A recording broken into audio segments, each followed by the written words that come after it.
Hey guys, happy Monday. Matt here from myrawintuition.com and Hi, Celine.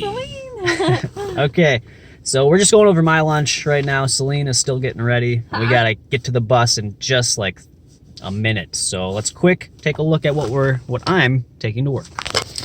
All right, so I've got my smoothies of banana strawberry carob powder, so a chocolate strawberry smoothie, and I think some chia seeds in there.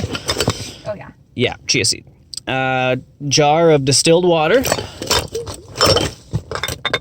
Oh, so we've got a little extra smoothie. So 3 jars of smoothie.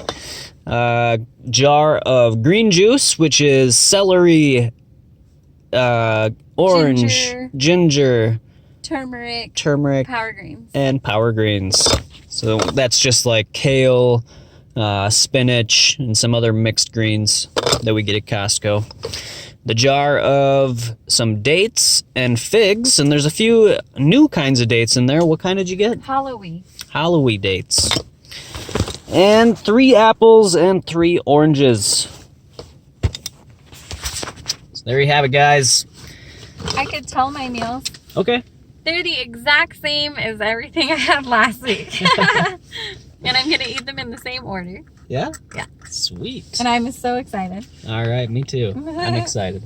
Okay, guys, we got to go to the bus, so we will catch you in the next video. Always follow your raw Your raw intuition.